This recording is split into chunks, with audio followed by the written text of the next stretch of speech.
Thank you, Senator. Thank you both for being here and for your service. Mr. Secretary, last month, your deputy said that the department, as directed by President Biden, aims to reach net zero greenhouse gas emissions by 2050.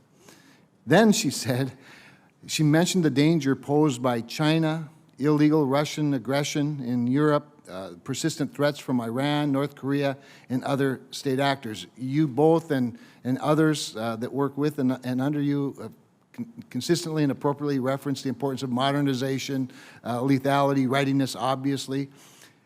My question is, do you think China, Russia, Iran, or North Korea are going to be slowed in their military development by climate change concerns? I don't believe so, and I don't believe we will either, Senator. Do you know if they have plans to reach net zero, any of them? Senator, I've asked you for $773 billion to support the capabilities that we think we need, and I certainly appreciate what you've done for us in the past. But I think there's also things that we can and should be doing to address the climate issue as well. It affects our installations. It causes problems that cause mass migration and other things in the areas that we operate in. Our forces are committed to fighting wildfires and helping in the aftermath of severe storms on an increasing basis.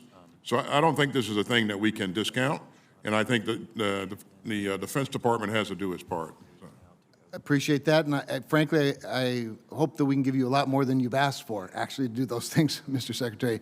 But as you're talking, I'm imagining the calculation that would measure the negative impact of say, our failure to deter Russian invasion of Ukraine. In other words, I appreciate that you have this concern, but I also hope we can keep the main thing, because just like more energy development in the United States and providing that energy to our allies actually brings down greenhouse gas emissions, I think deterring the same polluters that have benefited from a lower standard than ours would also do the same. And so we want to make sure you have the resources to do exactly what you need to do to accomplish all those good goals. General Milley, maybe I could just ask you, if, I know you don't mention it much. In fact, you didn't at all. The Secretary mentioned climate change 5 times in his written opening comments. It's referenced in the National Defense Strategy, sort of highlighted. We'll see if it's in the National Military Strategy when you provide that. But do you think climate change is a military objective the Department should be focused on tackling? It's a departmental objective. For the military, though, for the uniformed military, it is a condition under which we will operate, and it's something that we have to take into consideration in the conduct of our operations, for sure, because, if you look at Lake Chad, is just one example. You look at a picture of 1950 and look at Lake Chad and look at it today.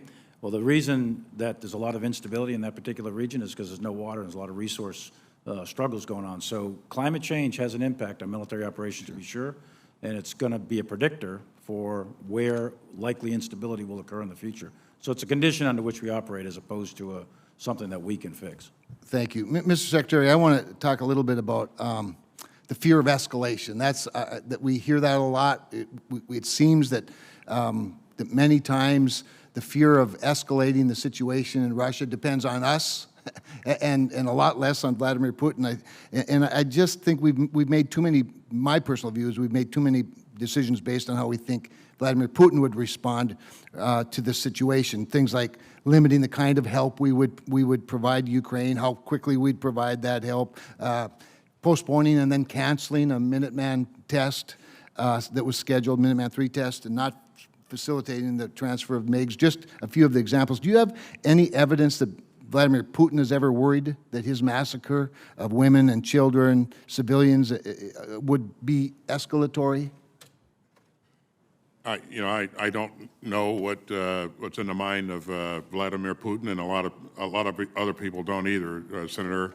You use the word fear and Putin in the same sentence, and I just want to point out that it's my job. One of my key responsibilities to manage escalation and make sure that that we don't find ourselves in a nuclear contest if that's avoidable.